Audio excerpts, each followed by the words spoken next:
Sejam todos muito bem-vindos a mais um vídeo do canal Você Motivação. Que essa mensagem possa tocar seu coração. Tenha fé no Deus maravilhoso. Creia nos pequenos milagres que Ele prepara para a sua vida. Deixe seu comentário e like, inscreva-se no canal e compartilhe com seus amigos. Que Deus abençoe você sempre. Você já se sentiu preso em uma situação sem saída? Já se perguntou se existe uma arma secreta para dar a volta por cima? Considere o poder da adoração. Quando você enfrentar enormes desafios, volte-se para a adoração. Quando escolhemos adorar a Deus no meio das nossas lutas, algo sobrenatural acontece. Deus toma conhecimento das nossas dores e age em nosso nome. Ele assume nossas batalhas e as transforma em bênçãos. Sei que nem sempre é fácil adorar quando as tempestades da vida estão furiosas ao nosso redor. Mas não se assuste com as adversidades da vida. Não dependa apenas de suas próprias estratégias, em vez disso, volte-se para Deus, pois sua vitória é certa. Entenda que suas batalhas não são apenas para você lutar. Então, da próxima vez que a vida te jogar em uma dúvida, pense em levantar sua voz ou seu coração em cântico ou oração. Apenas seja o milagre que você precisa. Encorajo você a seguir os passos de Jesus, ver o rosto de Deus e adorá-lo de todo o seu coração.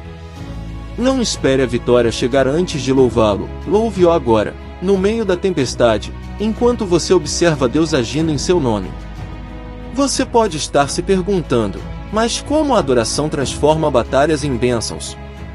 Quando adoramos, nosso foco muda da magnitude de nossos problemas para a grandeza de nosso Deus. Nós declaramos sua soberania sobre nossas circunstâncias e lembramos que Ele é fiel e tem o poder de transformar nossas batalhas em bênçãos. Aqui está a bela verdade: Deus não está limitado pelo tamanho da sua batalha. Tudo começa com a sua vontade de adorá-lo e entregar suas batalhas em suas mãos. Portanto, incentivo você a elevar sua voz em adoração agora. Que seu louvor seja uma arma que dispersa o inimigo e convida a presença de Deus em toda situação. Confie que Ele está trabalhando a seu favor, alinhando tudo para o seu bem. Suas batalhas podem ser ferozes, mas Deus é maior e as transformará em bênçãos além de seus sonhos. Será como o sol rompendo depois de uma tempestade.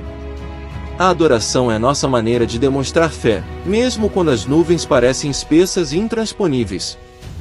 É nosso testemunho de que há um Deus lá em cima, maior do que nossas lutas, esperando para transformar nossos problemas em vitória.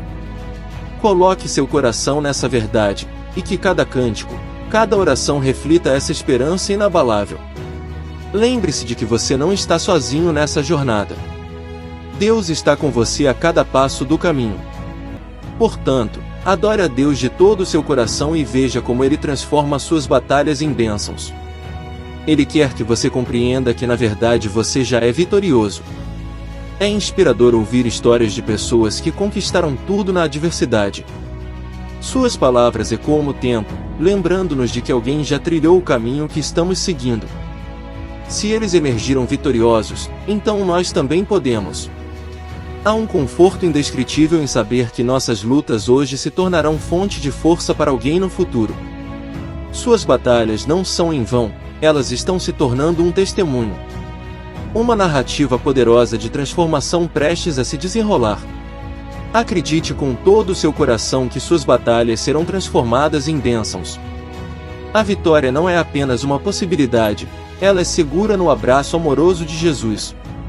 Ele é o refúgio onde você pode encontrar segurança no meio das tempestades implacáveis da vida. Apoie-se nele, pois Ele é o auxílio dos desamparados, o defensor dos fracos. Confie que Ele lutará em seu nome. Mesmo que você não compreenda completamente a magnitude da sua dor, o peso de seus fardos ou a extensão de seus medos, lembre-se das palavras de Deus: não temas, pois estou contigo. Esquecemos a arma incrível que possuímos na palavra de Deus. Subestimamos a autoridade e a soberania que nos foram concedidas como seus filhos. Mas não mais. É hora de nos erguermos e confiarmos no Senhor. Abrace essas verdades e observe como o impossível pode tornar-se possível.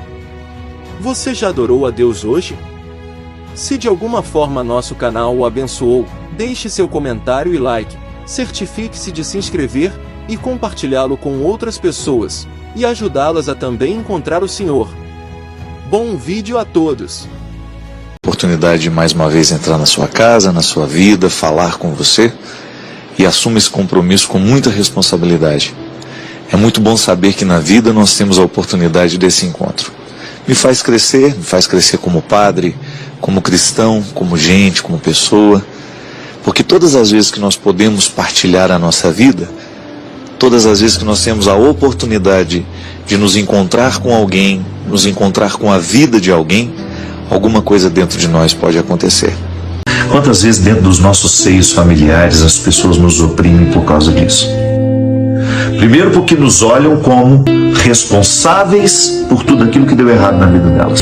Ou, se não é nos olhando como responsáveis, ou como alguém que terá que necessariamente viver as consequências dos erros que eles cometeram. Não estou dizendo que a gente não tenha que ser solidário, não estou dizendo que o sofrimento do outro não venha nos impactar. Só que chega um momento que nós precisamos pegar essa sabedoria evangélica da diferenciação, que é um fato que nós aprendemos quando a gente começou a amadurecer. Então, às vezes, nas nossas relações familiares, nas nossas relações mais próximas, as pessoas nos interpretam de forma imatura, sim, como se nós fôssemos uma extensão delas, como se não pudesse mais fazer a capacidade da diferenciação. Eu sou eu, você é você. Há coisas, há situações que não é você que tem que dizer não, é o outro que não tem de pedir. Nós não podemos nos adaptar, nós não podemos dar um passo atrás na educação que nós já recebemos um dia, de saber respeitar um espaço, até mesmo um território sagrado. Às vezes eu vejo a maneira como nós entramos dentro das igrejas, o desrespeito é tão grande, porque não há diferença entre lá fora e aqui. Eu levo muitos peregrinos pelo mundo, é a primeira coisa que eu digo para eles no primeiro momento da nossa peregrinação. Gente, perceba a sacralidade de cada lugar. Não entre dentro da igreja da mesma forma como você entra no mercado. Não estou falando de religião ainda não. Estou falando de valores, de virtudes, de educação, que é a base, é o primeiro instrumental dessa vida interior que vai nos qualificar como pessoas. É o primeiro tijolo na edificação dessa vida interior que depois vai me dar condições de ser uma pessoa suportável do ponto de vista social. Eu não estou falando suportável de só suportar não, viu? De ser harmoniosa na minha convivência. Minha gente, essa é a maior riqueza que você pode ter na vida. Você estabelecer desde o início este alicerce que vai lhe dar condições de ser uma pessoa educada. Educada. De ser uma pessoa que tenha sensibilidade de perceber o que deve e o que não deve. Onde começa o seu direito, onde começa o seu dever, e de você exercer-se assim. Nós não estamos no Evangelho ainda, nós estamos em Aristóteles, nós estamos em Platão, nós estamos nos primórdios da filosofia, dessa filosofia ocidental que nós conhecemos, que inclusive estabeleceu as nossas normas de direito, de política, de economia. Mesmo que você nunca tenha lido uma página de Aristóteles, mesmo que você nunca tenha lido uma página de Platão, a sua fé, essa sistematização teológica que nós temos, foi influenciada por eles. Mas Jesus, o que tem Jesus a ver com essa história? Não. Jesus é absolutamente original no que disse. Quando eu digo na sistematização teológica, é quando nós vamos estudar Tomás de Aquino, quando nós vamos estudar Agostinho, porque esses homens eram muito inteligentes. E eles começaram a pensar a fé a partir da filosofia. Eles deram um passo atrás. Eles quiseram trazer racionalidade para que o nosso discurso pudesse ser respeitado pelos outros, antes por nós mesmos. Sabe por quê? Nós só vamos viver se de fato houver uma coerência para nós. O que nos faz adeptos de Jesus é quando nós percebemos que a palavra que Ele nos propõe, que a lei, que a regra que Ele nos sugere faz sentido. Antes disso não há segmento. Não há segmento antes do conhecimento da verdade. Você pode até ter uma participação. Você pode até ser um número na estatística, mas você ainda não é cristão. Você pode até ser católico, mas ainda não é cristão. Você pode até ser um evangélico, mas ainda não é cristão.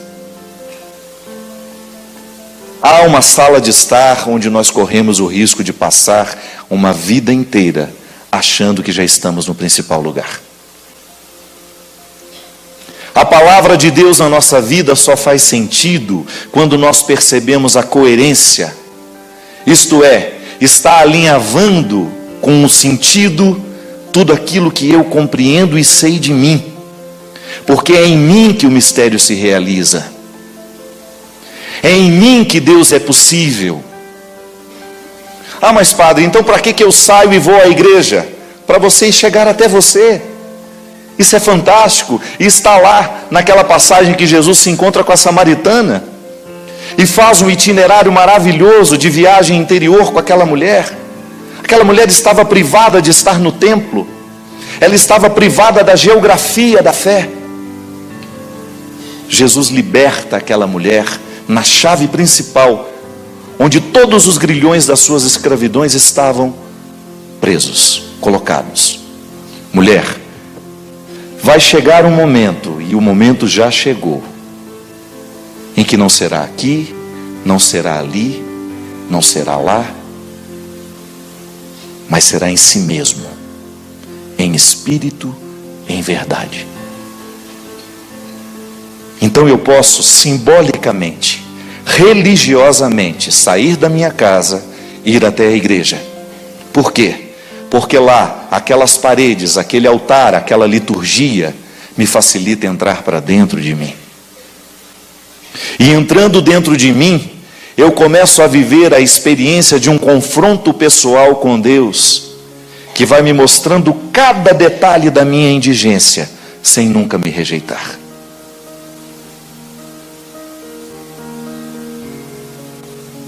Nunca me rejeita. A minha indigência, essa indigência moral que eu descubro, essa indigência emocional, e aí você pode desdobrar essa indigência em todos os aspectos que você percebe em você. Eu tenho indigências morais, você tem. Nem sempre eu sou justo. Nem sempre na minha relação com as pessoas eu sou capaz de fazer prevalecer a justiça. É uma indigência. O que provoca essa indigência? É um dever de casa a ser feito. Em algum momento da minha vida, alguém me traumatizou, alguém me negligenciou uma necessidade, e pode ser que aquilo tenha ficado definitivo em mim, o medo de não ter.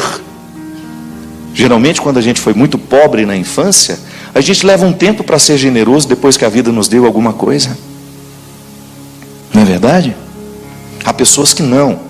Há pessoas que parece que já saem da pobreza prontos para a generosidade, mas nem sempre é assim. Quantas vezes eu experimentei isso em mim? Vivi muita indigência material e de repente eu tinha. De repente não estou mais privado. Mas a minha tendência era acumular. Sabe o que era isso? Não estou falando de dinheiro, não estou falando de coisa boba. Calça, sapato, camisa. Gente, eu sou daquela geração que tinha um sapato 2, 3 anos, que usava até aquilo furar por baixo, A gente colocava uma fita isolante para evitar o buraco aparecer. Os dedos já não podia nem levantar. Eu sou dessa fase. Experimentei muito a necessidade material. E identifiquei exatamente em mim quando é que essa carência de um dia começou a determinar o adulto que já não carecia mais. Olha que relação interessante. Doentia. Uma criança carente que ainda não foi curada em mim, ditando o meu jeito de ser hoje. Bem, mas eu não preciso mais acumular, eu tenho. Porque ainda estou na necessidade do acumular? Porque ainda não estou livre de um dia não ter tido. E eu ainda não estou curado. Porque para mim liberdade é cura. É a experiência de diariamente livrar-me de mim mesmo. Ah, mas são os outros que me amarram. Não. Toda e qualquer escravidão, ela se estabelece no íntimo da nossa consciência. Não é de fora que os outros nos escravizam. Eu posso até ter todos os estímulos da escravidão que me vêm pelos outros. Eu digo isso sempre. Dependendo do círculo de amizades que você tem, da qualidade de vida das pessoas que lhe influenciam, se elas são pessoas livres, é natural que você queira ser também. Mas se elas estão todas amarradas em suas escravidões sociais, é muito provável que você repita o comportamento sem até se problematizar. A indigência moral, ela não é a superação da indigência moral, não é processual, assim como é a superação da indigência física. O controle, digamos, porque indigentes físicos nós seremos a vida inteira. O seu corpo continua limitado, a sua pele continua sem ser posta ao sol. Desculpe-me, é o sol também, né? Ao fogo, mas está administrada. Você assimilou essa indigência. Você sabe muito bem que você não pode pular de um prédio de 10 andares. Seu corpo não está preparado para isso. Agora eu pergunto, por que nós não vivemos o mesmo cuidado com a indigência moral? Por que nós não temos os mesmos cercados de proteção que nós temos para a indigência física, para as dimensões morais, para as dimensões emocionais? Por que nós também não identificamos essas indigências que não podem ser mensuradas? Eu não tenho como medir o tanto que você é ciumento, mas isso é indigência, porque o ciúme lhe coloca numa situação desfavorável diante de si mesmo. Você perde a paz, você perde o sossego. Nenhuma relação é saudável quando o ciúme, esse sentimento de posse, está perpassando o caminho dos dois, ou o caminho entre mãe e um filho, entre um filho e um pai. O ciúme estabelece-se onde existe gente. E sem medo de errar, todos nós temos uma dose de ciúme. Eu não tenho ciúme de ninguém. Mentira. Além de tudo, é mentiroso. Porque no fundo tem. É porque talvez você esteja confortável emocionalmente. Passe por um processo, por uma ameaça de perder para você ver. Quando nós estamos no conforto da emoção, é natural que a gente não reconheça que tem ciúmes. O desconforto é que vai mostrar onde é que está a sua fragilidade. Tudo bem, não é nenhum problema você reconhecer que é tendencioso a sentir o ciúme, a querer o outro para você. Tá bom, mas essa indigência precisa ser trabalhada. É empenho. Qualifica o ser humano quando ele se dispõe a viver esse empenho diário de ir melhorando o que ele tem, o que ele é, o que ele pode, o que ele não pode. À medida em que eu vou tomando conta de tudo aquilo que me faz ser quem eu sou, eu vou assumindo mais autonomia, eu vou ficando mais livre. Tudo bem. Os ateus e os cristãos estão no mesmo patamar de luta. Ninguém está dispensado. O ser humano, se ele não se empenha em superar as suas mazelas, ele nunca vai viver a condição de pessoa. Ele se limita a ser um indivíduo que muito pouco pode oferecer a si mesmo. Tá bom, estamos com esse desafio. Não deve ser uma visão pessimista. Nós aqui, quando assumimos essas duas indigências, a indigência física e as indigências interiores, da vida interior, que refletem nas dimensões morais, nas questões afetivas, nas questões espirituais, nós então estamos diante de um campo a ser trabalhado. E o primeiro passo, eu até quis anotar aqui, o primeiro passo que eu preciso estabelecer para mim é o conhecimento da misericórdia. A misericórdia de Deus é a misericórdia que vai me dar condições de fazer uma experiência positiva do meu limite. Porque quando eu sou exposto ao meu limite, eu tenho duas possibilidades. Eu o compreendo de forma positiva, como um sinalizador, que vai me ajudar a passar pelos caminhos difíceis e chegar ao meu lugar, ou eu compreendo como algo feio, triste, que eu tenho vergonha. É a cultura da rejeição. Quantos de nós fomos traumatizados quando nos expomos miseráveis a alguém? Quantos de nós aqui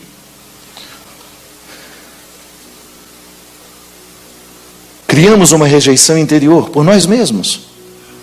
Porque aquilo que você oferecia de si mesmo não bastava para alegrar o outro. E quando nós somos crianças, nós ainda não temos maturidade para poder dizer: eu não tenho obrigação de te fazer feliz.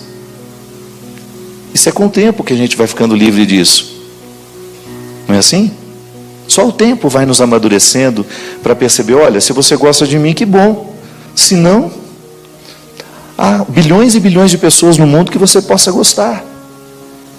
Eu não tenho que me adequar ao que você quer para ser querido por você. Uma criança não tem essa maturidade. Uma criança sofre naturalmente a imposição dos olhares que tomam conta dela, porque ela está experimentando duas indigências, e uma mais prevalecente, que é a indigência física. É impressionante a nossa dependência de pai e mãe. Como nós precisamos que vocês gostem da gente. Chega a doer. E às vezes você não gosta daquilo que eu verdadeiramente mostro para você. O seu olhar me reprova. E eu não estou lhe mostrando alguma coisa que eu não sou. Eu estou lhe mostrando o ser limitado que sou naquela hora. E aí os traumas são estabelecidos em nós. O trauma não é outra coisa senão o momento em que nós oferecemos só o que podemos oferecer. E aquilo que oferecemos não é o suficiente para aquele que recebe.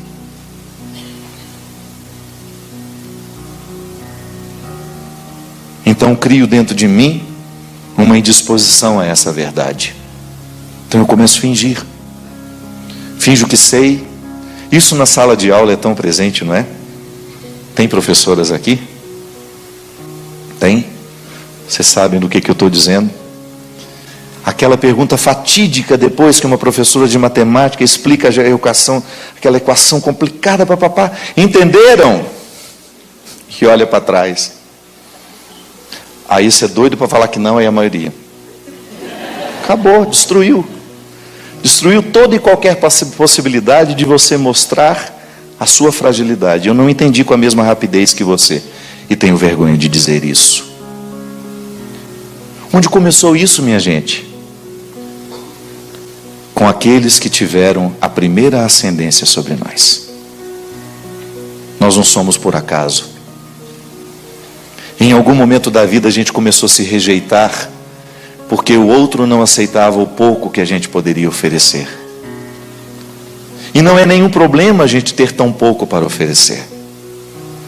Sabe, Senhor, o que tenho é tão pouco para dar, mas este pouco nós queremos com os irmãos compartilhar. Isso é lindo. Mas na hora que você compartilha o pouco e você vê o olhar de reprovação daquele que você esperava se alegrar, é como o primeiro desenho que a gente faz. Os psicólogos são tão radicais que dizem que até o primeiro cocô, que você tem que comemorar o cocô do seu filho. Que coisa linda! Que coisinha mais tchutchuca. Agora não. Nossa Senhora, pelo amor de Deus, gente, esse menino tá podre. Porque é a primeira produção que você pode fazer sozinho, né? O que você primeiro fez na vida? Não foi outra coisa que você fez. Foi a sua primeira produção independente. Ou então mandou uma gorfada. Ninguém precisa ajudar para a criança fazer isso. Só um exemplo bobo, simples, de como nós não aprendemos a colher o que o outro nos oferece. Nós somos pretensiosos o tempo todo. Nós estamos o tempo todo a serviço também de uma rejeição interior que nos faz cada vez mais indispostos aos limites. Mas essa indisposição, ela só nos faz mal. Eu, toda vez que rejeito a minha natureza, toda vez que eu me coloco diante de um Deus assim, acreditando que Ele tem uma rejeição por mim, ou então quando eu sou ensinado assim, de que Deus tem constantes rejeições por nós, não há possibilidade de haver ali um encontro saudável. A primeira superação que eu preciso viver, quando eu me torno consciente do processo, minha gente, porque isso também é interessante de identificar. Quando é que nessa vida eu comecei a identificar que havia uma rejeição pelas minhas indigências? Quando foi que eu fiquei mais clarificado das dificuldades que eu tinha de mim, comigo, que foram me colocados pela minha mãe, por exemplo? A relação com a minha mãe me fez muito bem, mas ela também me fez mal. E eu preciso separar o joio do trigo, senão a maturidade não acontece. Senão eu não serei capaz de compreender o que de fato ela fez de bom para mim, porque fica tudo tão misturado, que eu perco a capacidade de compreender onde é que estava aquela influência que veio de fora e que não correspondia ao que Deus esperava de mim. Porque isso eu não tenho dúvida. O que Deus espera de mim, o que Deus espera de você é a sua autenticidade. É que você seja você. Preguei semana retrasada sobre aquele texto. Vós sois o sal da terra, vós sois a luz do mundo. Veja bem que Jesus não está falando de um futuro. Vós deveis ser. Vós deveis ser o sal, vós deveis ser a luz. Não, ele está falando no presente. Vós sois o sal da terra, vós sois a luz do mundo. Então eu sei, a teologia me ensina, a antropologia teológica me ensina, que toda a vida cristã, toda a riqueza da vida humana já me foi dada, está aqui dentro de mim. Agora o que eu preciso fazer é florescer. Erro quando digo a riqueza da vida cristã. A riqueza da vida cristã é quando eu assumo, eu quero a vida cristã para mim. Alguém vai e me batiza. Depois eu vou livremente e confirmo. E depois venho regularmente a esse altar para buscar os sacramentos que vão intensificar o desenvolvimento dessa semente que me foi dada. Deus não tem uma visão distorcida de mim.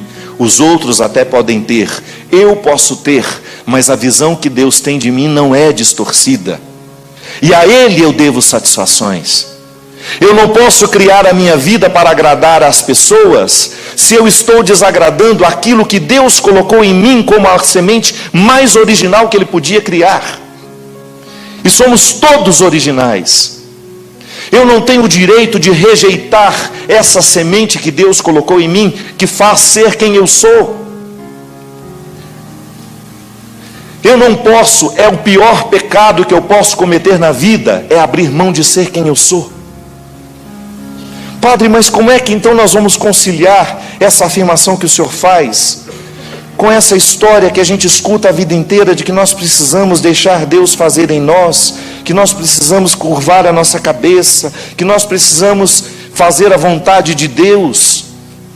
Pois é, compreenda isso da maneira como merece e precisa ser compreendida. Tudo o que Deus quer de você já está em você. Agora é só desenvolver. Mas como é que eu desenvolvo, Padre? Sabendo primeiro o que Deus quer de você, o que Ele colocou em você.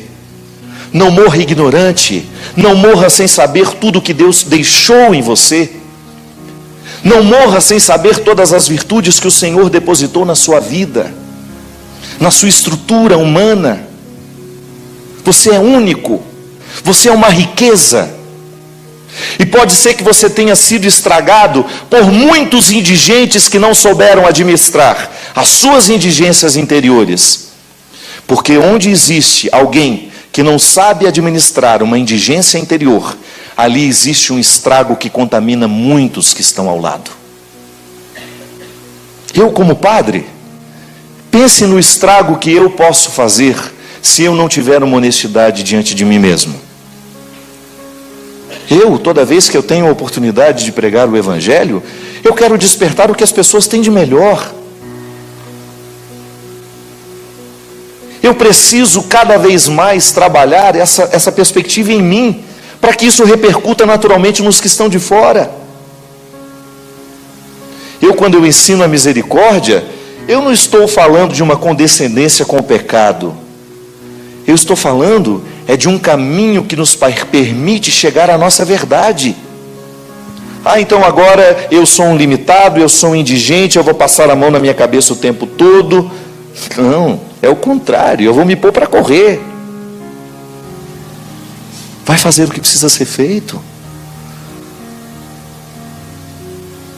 Vai correr atrás dos seus prejuízos. Nós não temos o direito de ficar vivendo essa rejeição interior, porque alguém um dia nos rejeitou, ou porque alguém um dia não nos amou como a gente precisava ser amado. Isso é infantilismo.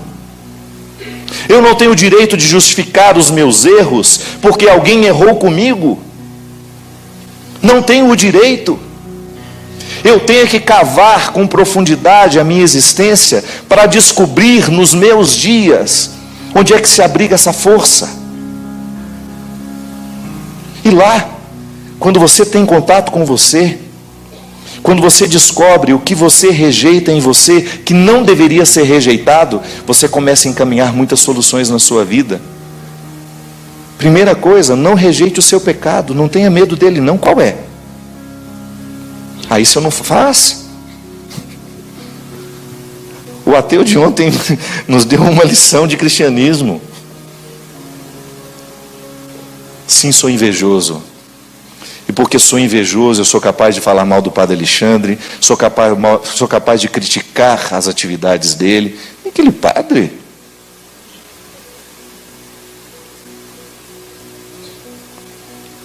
Eu, quando sou invejoso, eu sou uma bomba. Porque eu sou capaz de ser cruel. Então, toda vez que eu percebo a inveja em mim, eu pego ela na mão. Minha senhora, a senhora é minha. E quem tem que ter o comando nessa história sou eu. Não é a inveja que vai me comandar. Sou eu que vou administrá-la com toda a honestidade do mundo. Nós que estamos nos bastidores religiosos, nós sabemos como a inveja é corrosiva entre nós. Um padre que não se alegra com o trabalho do outro. Uma freira que não se alegra com o bem que ela realiza lá, junto aos outros. Mas isso não é um privilégio nosso, não. Onde existe alguém que não está na disposição de administrar as suas indigências interiores, lá o diabólico prevalece. Porque o que é o diabólico? O que divide, o que separa, o que desarmoniza. Ao ser honesto, você dá o primeiro passo na superação. E Santo Agostinho dizia que até no reconhecimento de um defeito você já está na ação da graça. A graça de Deus se antecipa em tudo, inclusive nos dar condições para caminhar no reconhecimento daquilo que é miserável em mim. Então tá bom, se eu levo a sério a carta de Gálatas, que é o convite à libertação de tudo aquilo que possa me impedir de ser quem eu sou, então eu vou começar a viver um dever de casa, diário, de começar a colocar na mesa do meu enfrentamento tudo aquilo que no meu comportamento, no meu jeito de ser, não favorece a minha maturidade. E sem medo, minha gente, eliminar na nossa vida toda e qualquer situação que possa causar essa rejeição interior. Livres da rejeição de tudo aquilo que nos foi oferecido ou que foi cavado por nós mesmos como um dificultador para que Deus pudesse fazer florescer a semente que está em nós. Sim, eu acho que o grande objetivo do diabo é justamente que a gente fique entretidos para não chegar ao núcleo de nós mesmos. Porque a falta de liberdade é justamente isso. A falta de liberdade, ela causa um entretenimento. Me dá um prazerzinho sempre temporário, né? E você vai substituindo por outros. E vai substituindo por outros. E você nunca chega ao cerne da questão. Não há uma superação. Há um entretenimento. Eu posso muito bem viver uma vida sem liberdade, parecendo que sou livre. Hoje esse discurso da libertinagem, né, não é outra coisa senão um bando de gente amarrada em suas necessidades, sem nenhuma disposição de lidar com elas para superá-las. E o caos social se estabelece aí, onde os libertinos fazem parecer ser liberdade o que eles vivem. Uma gente que não quer regra. Se todos fossem iguais a você, que não gosta de regras, que insuportável seria viver. Vamos mudar a música do Tom Jobim. Quando existe uma pessoa no núcleo familiar que não faz essa lição de casa, de corrigir na vida interior, ou de colocar essa indigência interior sob a dinâmica do trabalho, da rotina, da luta, é insuportável. Uma pessoa que não muda. Ah, eu já estou velha demais para mudar. Pois é. Pois então, saiba que envelhecerá na amargura. Porque quem não muda fica só. Quem não está disposto a viver a lapidação do Evangelho, porque isso é tão interessante. Quanto mais você mergulha no conhecimento de Deus, mais Ele vai apontando para você onde é que estão as suas rejeições. E Ele lhe ajuda a viver o acolhimento dessas situações para que você cuide delas, não para que você se acostume com elas. Então tá bom, eu vou reconhecer que sou ciumento e vou ficar a vida inteira dizendo, sou ciumento, sou injusto. Não. A ação de Deus na nossa vida é justamente no primeiro momento esclarecer-nos. E depois que nos esclarece, Ele nos ajuda a encaminhar com a gente mesmo. Chega dessa religiosidade que não nos ensina a olhar essa miséria que nos habita de uma forma honesta, à luz da misericórdia divina. Porque quando eu sou iluminado pela misericórdia divina, eu me torno mais esclarecido sobre o que eu posso fazer comigo. E estando no trabalho comigo, eu perco um pouco o tempo que me sobra, que me faz ficar o tempo todo querendo cuidar da vida do outro. Olha, eu vou te falar uma coisa. Quando nós nos dispomos a cuidar das nossas indigências interiores, não nos sobra tempo para fofoca, não nos sobra tempo para tantas coisas que fazem parte da nossa vida. Quando a gente começa a administrar as nossas indigências, você fica muito mais tolerante com ela. Não no sentido de passar a cabeça e dizer, pode pecar à vontade, tá? A mamãe está aqui para te proteger. Não é isso não. Misericórdia comporta justiça. Volto a dizer, não é condescendência com o pecado. Eu, quando me olho à luz da misericórdia, não é para passar a mão na minha cabeça e ficar acomodado nos meus defeitos. Não, não é não. Eu me olho à luz da misericórdia é para não acreditar na condenação dos que estão de fora. Porque se tem uma coisa que o diabo conseguiu, é militante. E são todos muito religiosos.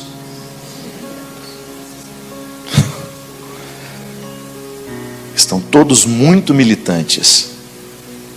Eu, quando eu quero viver, eu tenho que ir para a solidão.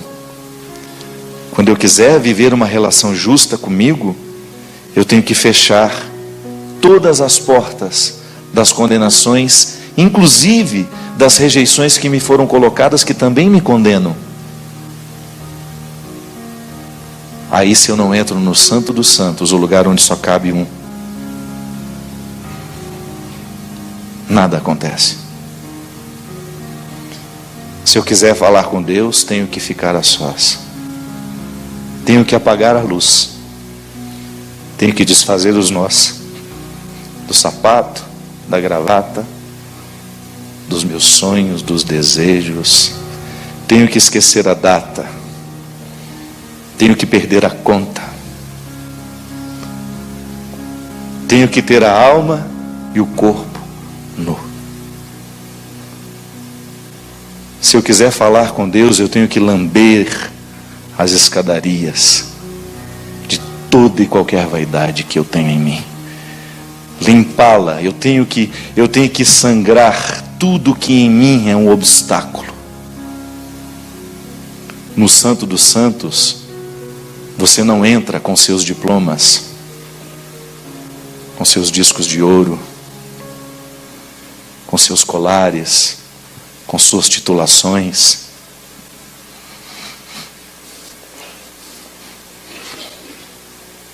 No Santo dos Santos, nós entramos só nus.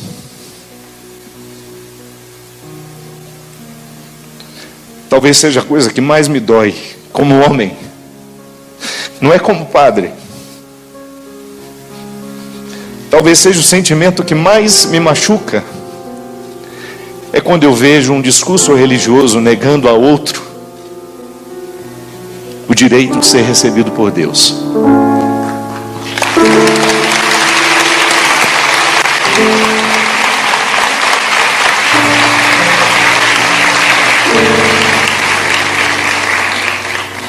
Porque eu olho para aquele que me traz aqui. Eu fiquei padre por causa de Jesus. O que me faz ser cristão, graças a Deus, é Jesus. É olhar para o seu jeito de viver, para o seu jeito de pensar e descobrir que faz sentido para mim. Faz sentido para mim. Se hoje eu deixasse de ser padre, se eu fosse expulso, eu continuaria cristão. E eu não mudaria uma palavra do que eu tenho dito, porque faz sentido.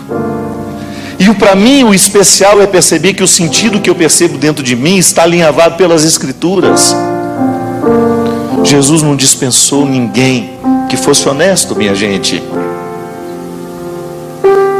O único que foi com uma resposta um pouco estranha foi aquele menino que trouxe um monte de diploma para ele, que o Evangelho chama de jovem rico. Que riquezas eram essas? Todas as que impediam de chegar ao Santo dos Santos, que é aquele lugarzinho estreitinho dentro do templo, onde só os sacerdotes tinham o direito de entrar uma vez por ano, que era o lugar privilegiadíssimo do encontro, e que é ressignificado por Jesus no momento em que ele encontra com a samaritana. Aquela mulher estava privada, ela era rejeitada, ela tinha uma cultura de rejeição dentro dela. Ela era rejeitada por ser mulher, ela era rejeitada por ser samaritana, era rejeitada por ter uma vida absolutamente incorreta. E Jesus diz para ela: se quiser, você não só pode entrar dentro do templo, você pode entrar ao Santo dos Santos. É o lugar mais especial. Ele não usou essas palavras para ela, mas você deduz que o que ele estava sugerindo para ela era isso: livre-se das rejeições que os outros colocaram dentro de você. Livre-se das rejeições culturais, livre-se das rejeições religiosas, de tudo aquilo que foi um discurso desonesto, que não compreendeu quem você era, porque foi feito a partir de um homem ou de uma mulher que também não compreenderam quem eles eram. Seja honesto.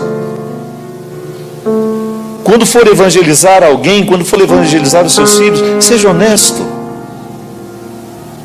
Olhe-se. E também encontre essas rejeições que estão tão arraigadas dentro de você. Sim, todos nós aqui, de alguma maneira, um dia foi nos colocada essa compreensão tão equivocada. Deus tem dificuldade com você, viu? Por isso. Mas eu estou te falando isso porque te amo. Ah, tá. É o último da fila que ele escolhe.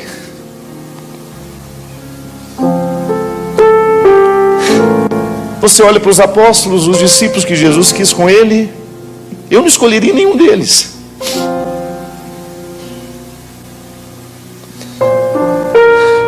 Aí você, num determinado momento da sua vida, se sente menos cristão por isso, porque você tem dificuldade de sentir-se amado, porque o resultado da sua vida não é satisfatório, não é o suficiente para você sentir que Deus possa ter um carinho por você. Nós estamos errando. Em algum lugar nós estamos errando terrivelmente.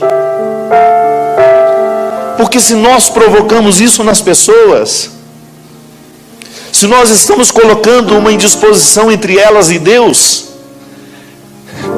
de alguma forma nós estamos errando na construção dessa palavra, na construção desse discurso.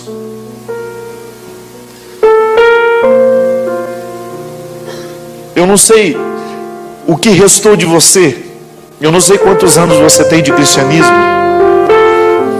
eu não sei quais foram as batalhas que você precisou enfrentar, quantas pessoas olharam com desdém para você, quantas pessoas ainda olham nos dias de hoje não acreditando na sua luta. Eu não sei quantas pessoas olharam com desprezo para você pelos erros que você havia cometido ou pelas próprias escolhas erradas que você fez, não sei. O que eu sei é que se você não colocar essa rejeição sob comando, você ficará privado de saber o quanto Deus ama você. Ele troca reinos. A palavra diz isso. Troca reinos. Dispensa toda e qualquer riqueza para ficar com você. Eu não tenho direito de mudar uma linha desse evangelho. Então, se eu estou errado, eu prefiro errar ao lado dos que hoje são rejeitados. Se eu estou errado,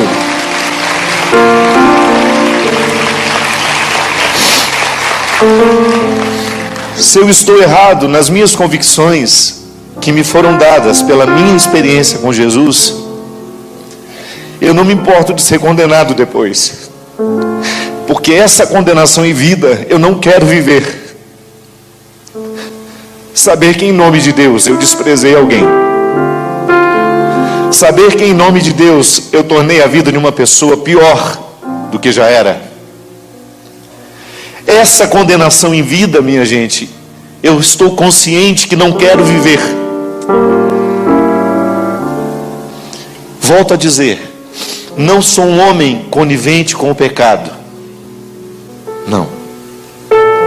Em nenhum momento da minha vida vocês vão me ver conivente com as estruturas diabólicas que nos rondam, que matam os nossos filhos, com as mentalidades que estão cada vez mais diabólicas e socializadas. Não estou falando disso. O que eu não quero é perder a oportunidade de anunciar esse Deus amoroso, libertador, que provoca uma vida nova em toda criatura que honestamente dele se aproxima. E se hoje você é essa criatura, para isso eu vim aqui.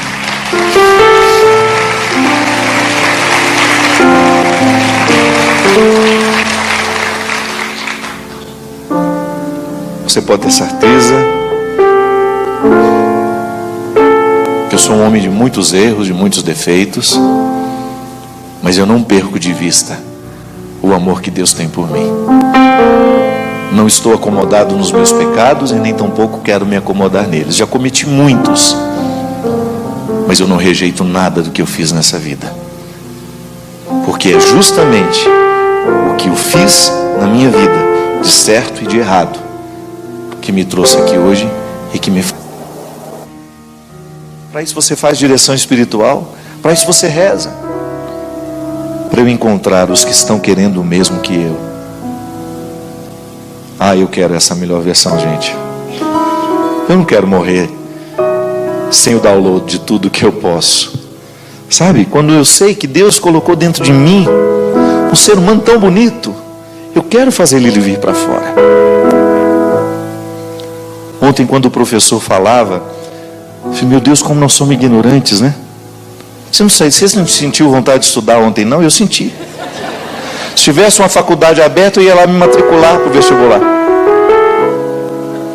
Conversando com o Everson, meu irmão, meu amigo, que está a vida inteira já do meu lado, ele falou para mim, padre, me senti um analfabeto. Eu fui 2, Everson.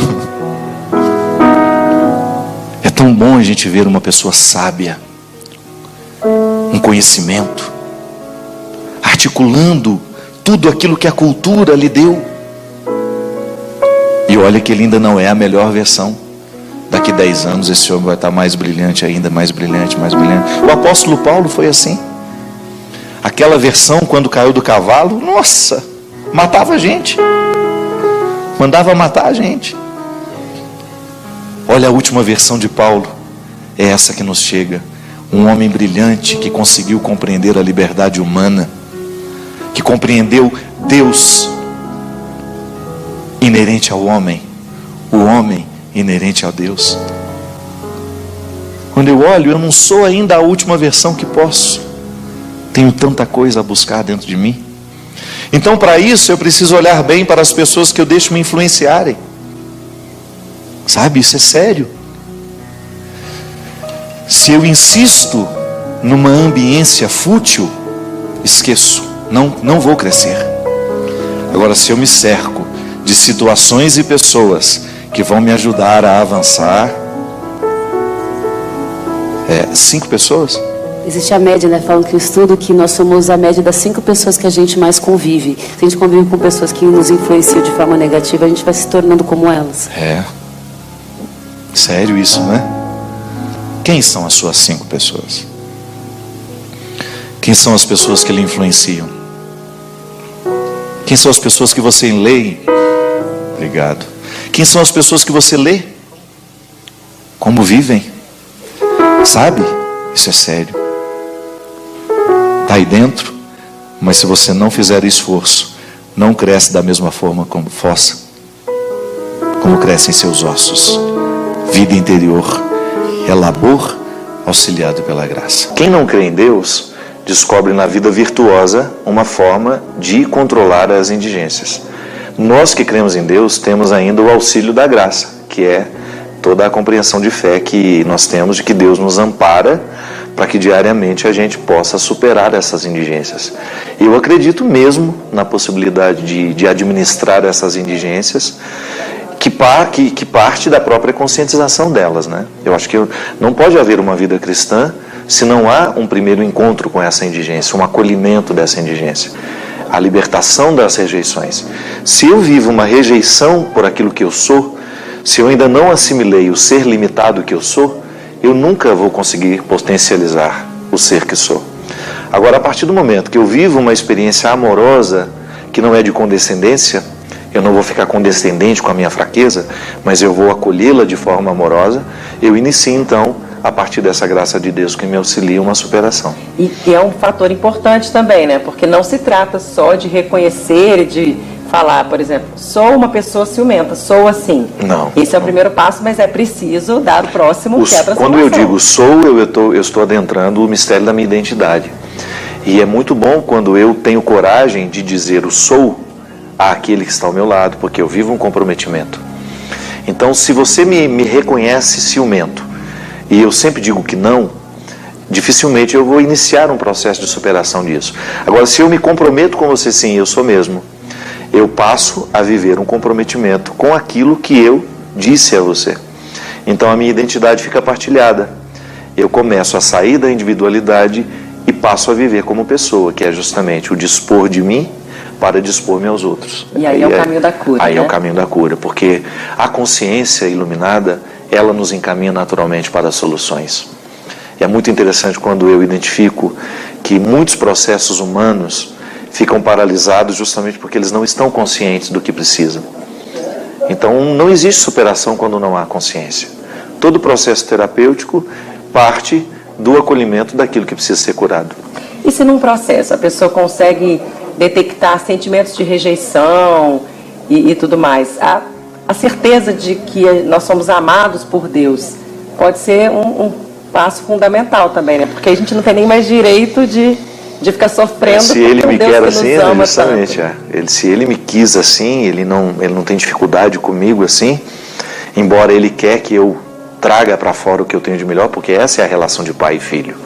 Eu sempre gosto de compreender a minha relação com Deus a partir da experiência humana que me é possível. Eu não sou anjo, eu não tenho outra realidade para analisar e compreender Deus, a não ser a minha realidade humana. Então, quando eu olho um pai livre, não aquele condicionado querendo que o filho seja quem ele quer, mas quando um pai reconhece que o filho está se encaminhando para ser quem de fato ele pode ser, não pode ter alegria maior para o pai. Então, ele perceber a realização daquela criatura que ele pôs no mundo. A mesma coisa nós e Deus. Toda vez que eu me encaminho para tornar-me quem eu posso ser, Deus está feliz comigo e eu acabo manifestando através da minha felicidade, da minha realização. Pois é, parece até simples, né, gente? Mas por que a gente complica tanto? A teoria é simples, mas às vezes você sabe que até mesmo nós não temos nem o esclarecimento da teoria, a gente estuda pouco. Tem muito a ser estudado. Tem muito que ser estudado. Eu acho que o cristianismo é uma fonte inesgotável de conhecimento. Isso é fundamental. Eu ter um conhecimento para que esse conhecimento me ajude a viver. E voltando ao tema da sua fala, livres da rejeição principalmente interna, né? É aquela que eu me ofereço, que pode ter sido reforçada pela mãe, pelo pai, pela professora, por aqueles que de alguma maneira tiveram uma autoridade afetiva sobre mim. Então, quando eu me torno conhecimento, me torno consciente, porque eu não posso exigir que uma criança seja consciente disso. Sim. Mas quando eu vou assumindo a maturidade e a capacidade de identificar em mim onde é que eu me rejeito e qual é a raiz dessa rejeição, eu tenho um processo terapêutico naturalmente encaminhado. Legal. Agora, só para a gente finalizar aqui, né, a questão do ciúme, eu achei muito interessante uma fala sua, que o ciúme coloca o ciumento numa posição desfavorável, mas diante de si mesmo. Diante dele não mesmo. Diante do outro, né? É muito desconfortável sentir ciúme, né? Eu posso até fazer mal ao outro com o meu ciúme, mas o principal prejudicado sou eu mesmo. Porque eu perco a paz, eu não durmo, eu fico olhando o tempo todo, eu fico investigando. Então isso é muito desconfortável viver assim. Quando eu falo das minhas necessidades espirituais, eu estou abrangendo tudo aquilo que na minha vida me dá condições de ser um homem melhor. Como? Através das minhas escolhas, através daquilo que eu construo, daquilo que eu deixo, sim, porque às vezes nós temos uma visão muito positiva. A gente acha que construir é somente trazer, assumir, querer, né? Não. A construção também consiste em deixar partir, em abrir mão, em você honestamente olhar para tudo aquilo que está diante de você e dizer: isso aqui me diz respeito, isso aqui, por mais maravilhoso que seja, não é para mim, porque vai me encarcerar, vai me exigir demais, e esse exigir demais não será justo com aquilo que eu estou escolhendo viver. Derrame o Deus Todo-Poderoso sobre nós, sobre o nosso coração, a bênção que encoraja, que transforma, que modifica. Ele que é Pai, Filho e Espírito Santo. Amém. Antes de encerrarmos esse vídeo, gostaria de agradecer a todos que acompanham o canal. Obrigado por permitirem que eu faça parte do seu dia a dia. É muito gratificante poder compartilhar com vocês reflexões que possam ajudar em suas vidas pessoais e profissionais. Se você ainda não se inscreveu, inscreva-se agora para não perder nenhum dos nossos próximos vídeos. E se você gostou do que viu, deixe seu like e compartilhe com seus amigos para que mais pessoas possam se beneficiar dessas mensagens. Mais uma vez, muito obrigado por assistir e por fazer parte da nossa comunidade. Até breve!